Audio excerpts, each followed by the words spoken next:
Beatriz González was an extraordinary artist, archivist, art historian, curator, and educator. She has influenced generations of artists and thinkers across Colombia and Latin America. She was heralded as the future of Colombian art, known as an icon, La Maestra. González contended with what images tell us, what they provoke, what they reveal, what they resist. Her practice spans from the 1960s right up to the present, and she turned her hand to every single material you can imagine, from two-dimensional painting in vivid, saturated, bold color palettes to interventions in found objects. She inserted her own renditions of Western masterpieces from art history. This is the story of Beatriz González, whose work grappled with ideas of power, grief, and memory.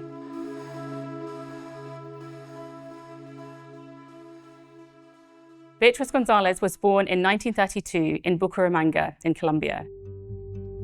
She grew up in a period of great political violence known as La Violencia. Then, as a student, she moved to the capital city, Bogotá, to study architecture at first and then graphic design. And it was here, while studying at the Universidad de los Andes in Bogotá, that she started to contend with images from art history. She was thinking about artists like Diego Velázquez and Johannes Vermeer, the Spanish and Dutch 17th century artists. A reproduction of Velázquez's painting, The Surrender of Breda, hung in the university studios. And she took this reproduction on, contending with, rather than making a homage to this artwork, she wanted to find her voice, to copy it, to think about what it meant to take on this history that was so dominant and influential to her and her peers.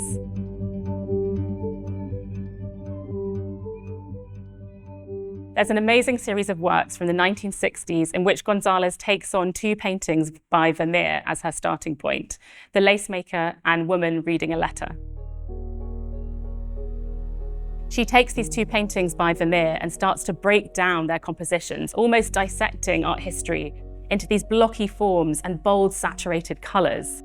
There are these amazing singing, juxtaposing tones. And she talks about how she wanted to release the lacemaker from Vermeer and actually from herself into her own environment.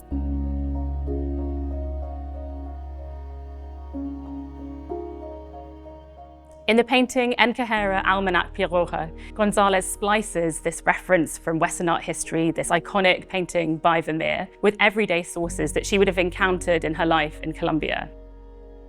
She takes the yearly advertising calendar that was produced by the cigarette brand Piroja as her starting point.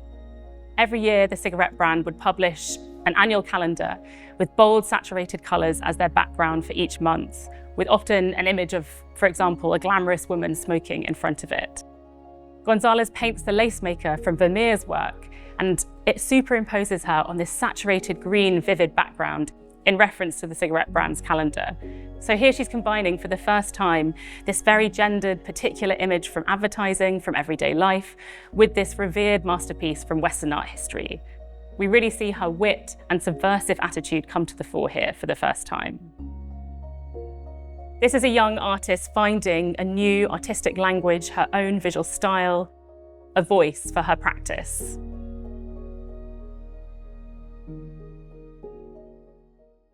In these early works, González is a young artist grappling with the influence of both abstraction and figuration in Western art history. In the 1960s, international abstraction was seen as a sign of modernity and of relevance. And you can really see this in these works from the 1960s, where she's breaking down form into these blocky patches of color. At the same time as contending with these images from Western art history, she turned to everyday sources. She obsessively read the newspaper and started to clip out images with scissors that spoke to her, that told her about the world in which she lived.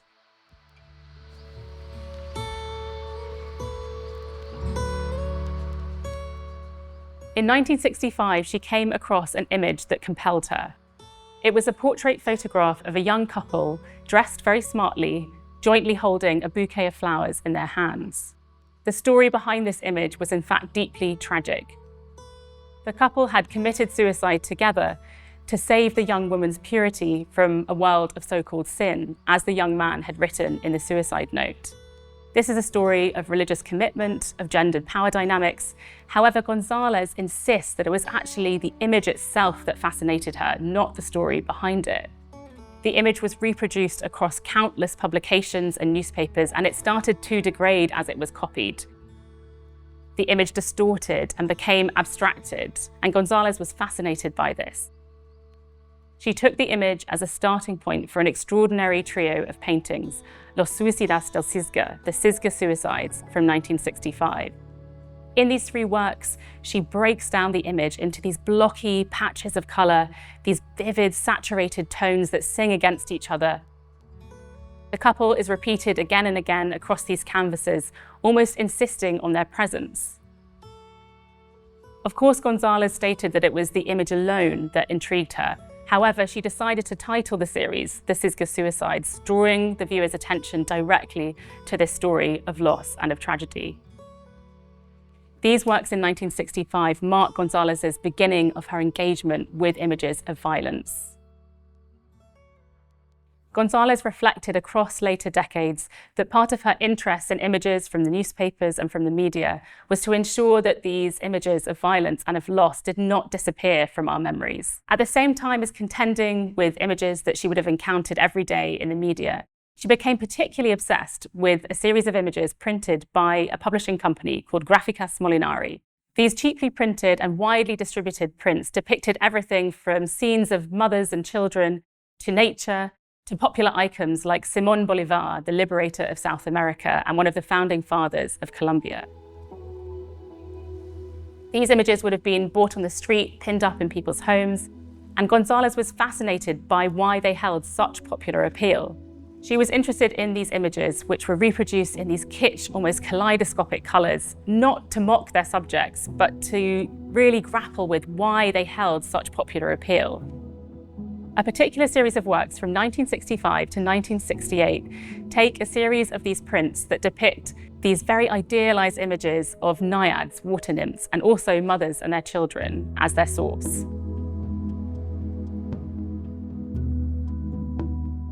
Gonzalez takes these images on and transposes them.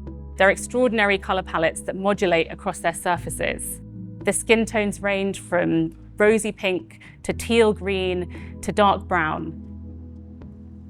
There are two paintings from this series that are particularly interesting to think about and counterpoint.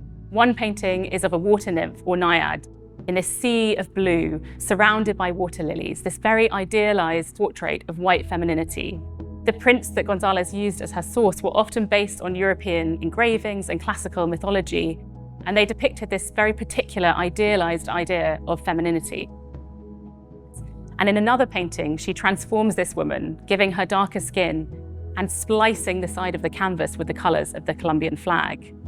This painting is titled Rio Negro, Santander. The Rio Negro is one of the largest rivers that runs through Colombia, and Santander is the region from which Gonzalez originates.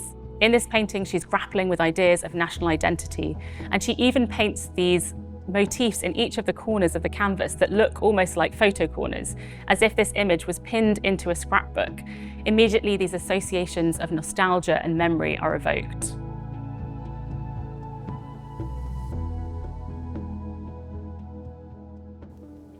In 1968, she made two remarkable portraits of Queen Elizabeth II. These were both inspired by a postcard she received from her sister Lucilla, who was visiting London at the time.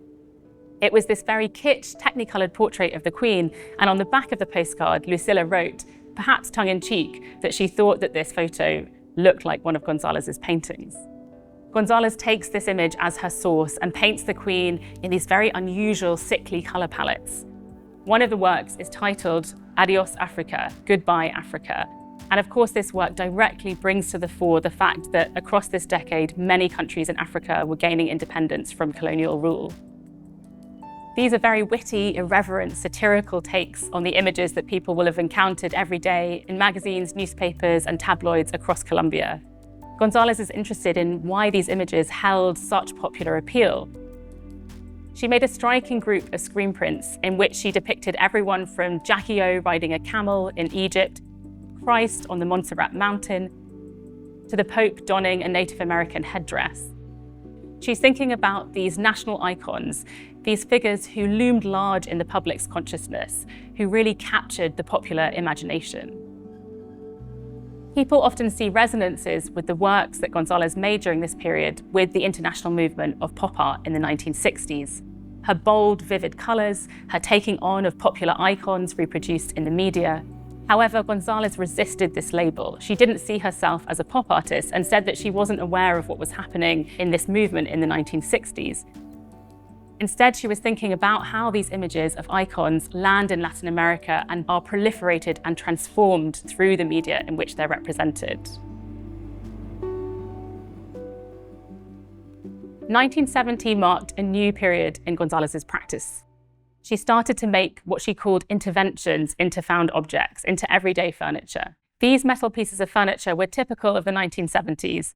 They were affordable pieces that were marketed towards the working classes. Gonzalez was fascinated by this bed and bought it and took it home, and she realized that the painting that she'd been working on in the studio at the time fitted perfectly into the bed's frame. And this triggered a whole series of experiments with these interventions, as she called them, on found objects. In one particularly iconic artwork from this period, she takes on perhaps the most famous painting from Western art history, the Mona Lisa. She inserts her own colourful rendition of this iconic painting into an everyday coat rack. This is actually one of Gonzalez's favourite pieces, and it has stood in the hallway of Gonzalez's apartment since it was made. Gonzalez reflected with a hint of irony that these found everyday objects were in fact the frames for her paintings. She likened them to the gilt, ornate frames used for colonial altarpieces in the churches that she would have seen across Colombia throughout her lifetime. In the latter part of the 1970s, Gonzalez continued to take icons from Western art history as her sources. In 1978, she was invited to represent Colombia at the Venice Biennale, and she chose a particular painting by Edouard Manet, Déjeuner sur l'herbe, Luncheon on the Grass, from 1863 as her starting point. This was an extraordinary painting that was very radical in its time for the way that Manet painted this alfresco dining scene. However, it was a very particular set of circumstances that led Gonzalez to this painting. She recalls that she was walking down a street in Bogota and saw the painting, a tattered reproduction of it, pinned up in the window of a food shop. It was surrounded by different kinds of Colombian food, and she was intrigued by how this image from the West had landed in Latin America and been repurposed and used in a completely different context. She painted Manet's image across these two monumental canvases with a gap in the middle. And she recalled that she wanted to evoke the opening of a circus tent. She revelled in this kitsch and playful reference from everyday life. It's interesting that she chose this painting for the Venice Biennale. It's as if she's returning a Western masterpiece back to Europe.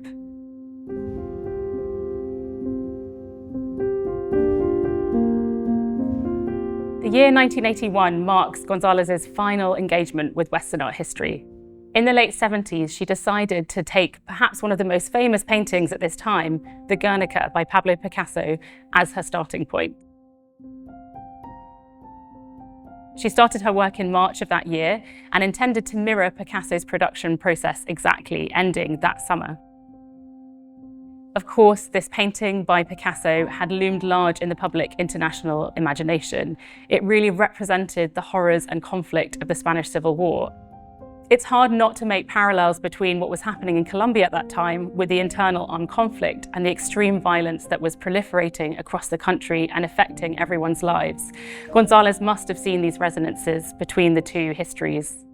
Her response in some ways can be seen as a comment on the ricochets of violence across time and history. But what Gonzalez was also fascinated by was the task of taking on this so-called great master.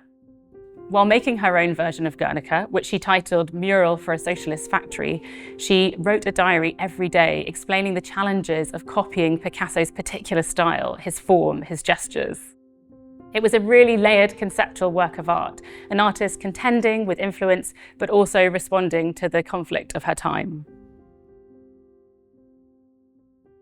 The same year that she took on Picasso's Guernica, she made an extraordinary work called Interior Decoration. It was 140 meters of screen-printed fabric depicting the president of Colombia at that time, Turbay. Turbay was known as a bombastic figure. He wanted to convey an image of exuberance and excess. He even hired journalists to document his every move. However, his regime was one of the most brutal and violent in Colombia's history.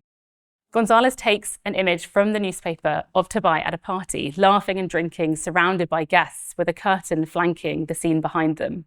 She takes this detail in the image as her material cue and reproduces, in a very graphic, playful style, this image of the party repeatedly across this 140-meter stretch of fabric. The curtain itself became almost a symbolic device, the idea that you could draw back a curtain and reveal the brutality that lay beneath this illusion. That same year, in 1981, she exhibited lengths of the fabric across cities in Colombia with her gallery. Visitors to the exhibition were invited to buy lengths of the fabric by the meter, and Gonzalez snipped off these lengths with fabric scissors, as if she was running a commercial fabric shop. It's this incredibly radical, almost performative act that she staged in the gallery. And undercover police even came to the exhibition and asked her what she was doing by representing Tabay in this way. Gonzalez continued to use everyday found objects as the frames or supports for her paintings. But in 1985, the subjects shifted in tone. She made an extraordinarily powerful series of works on everyday bedspreads that could be found in Colombian homes. On top of these soft surfaces, she painted two images that she had actually encountered in the press in the late 1960s. Two crime reports of the murder of an elderly man, Catalino Diaz Izquierdo, and the femicide, the murder of a sex worker in a hotel. In these images, which were incredibly sensationalized in the press, often journalists would add arrows and markings to point towards where the victims had been wounded and killed. Gonzalez made two prints from these newspaper clippings in 1969, and it's almost 2 decades later that she returns to these images again for these textile pieces. It's as if these images were seared on her memory, imprinted in her consciousness, and she felt compelled to return to them. She removes these crude, vulgar editor's markings and instead paints these very tender depictions, these homages to loss on these soft domestic surfaces. "1985 marked an explicit political shift in her work. It was in this year that a national tragedy occurred. The M19, a guerrilla group, besieged the Palace of Justice in Bogotá, and the military responded by storming the palace, and a fire broke out. The whole building was burned down, and many civilians and judges were killed. It was seen as this moment of national tragedy, and Gonzalez felt compelled at that moment. In her own words, she stated she could no longer laugh. She had to turn her attention to the violence that was unfolding around her in the country, and it's from this point onwards that she became committed to bearing witness to loss, to mourning, and to injustice. One work in particular addresses this event. Mr. President, what an honor to be with you at this historic moment. It depicts the president of Colombia at that time, Betancourt, at a conference-like table surrounded by military generals and political peers. The scene suggests that he's deciding his next steps in this historic event. In another version of this artwork from the year before, on the table in front of them, Gonzalez depicted a charred body. However, in this work, Gonzalez replaces the charred body with a bouquet of exuberant flowers. It's as if this symbol of decorum is veiling the violence. In the painting Los Papagayos, the parrots from 1987, Gonzalez depicts Betancourt again in a lineup with many military generals.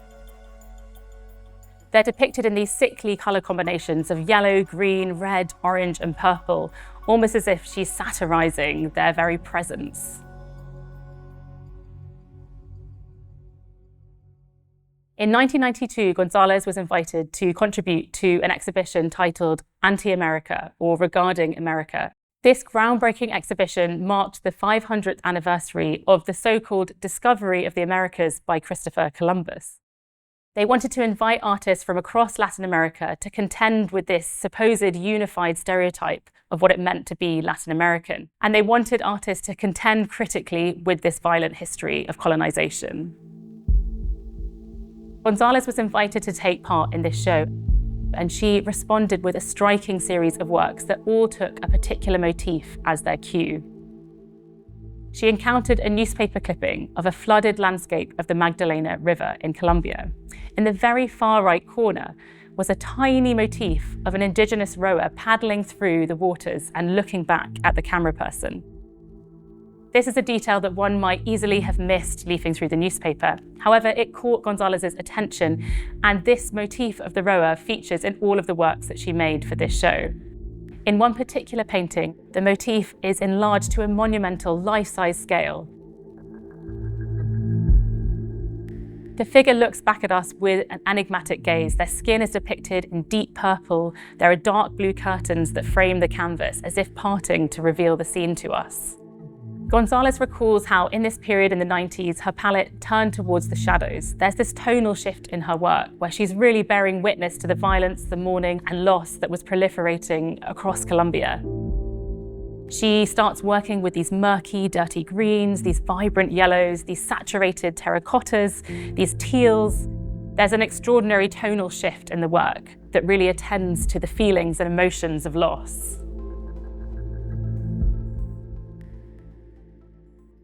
In the 1990s, women increasingly became the protagonists of Gonzalez's work. Gonzalez noticed that women had begun to gather much publicly, for example, in the central square of Bogotá, to explicitly protest violence and the disappearance of their loved ones.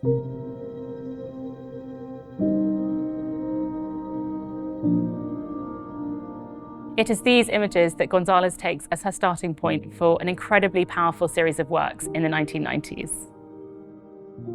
In 1996, the military base Las Delicias was attacked by the FARC, the Revolutionary Armed Forces of Colombia, and many soldiers in the base were taken hostage and some of them were killed. Gonzalez responded to this specific event with a series of very striking, full-length portraits of women in gestures of grief, with their hands to their faces or covering their ears. Many of the paintings feature parted curtains framing the canvases. This is a motif that Gonzalez used again and again, almost to draw our attention to the scene that she was depicting, as if the curtains are parting to reveal these scenes of extreme emotion and of loss. In what we can interpret as a radical act of empathy and solidarity, Gonzalez decided to depict herself nude in a self-portrait as part of this series. She paints herself in these glowing blue colours, with her hands covering her face. It's an image of great vulnerability. These paintings are extraordinary, arresting images of sorrow, intensified by the vivid colour palettes that Gonzalez uses. Contrasting notes of cyan, black, midnight blue, burnt orange, these works bring to life the experience of grief.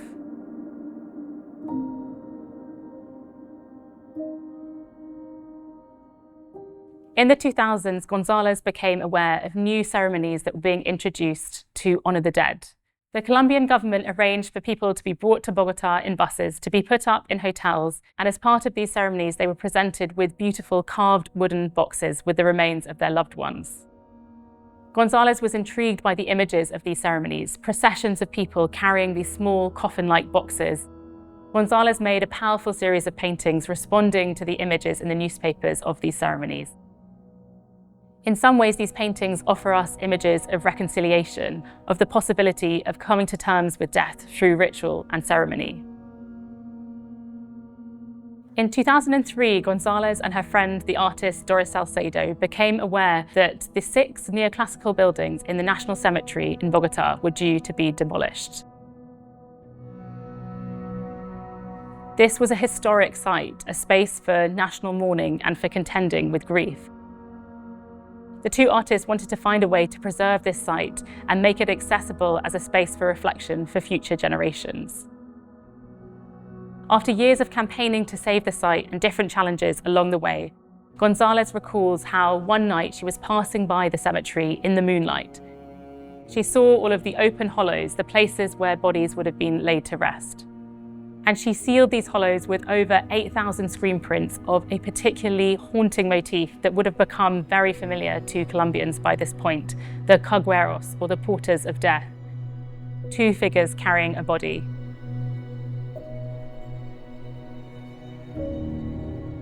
Multiplied at a huge scale, this installation became this extraordinary monument to collective grief and memory.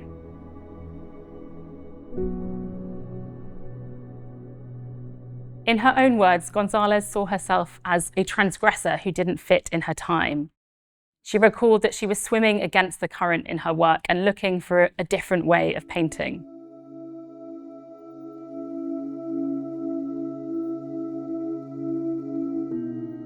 However, her work remains so resonant and pertinent to the times in which she lived.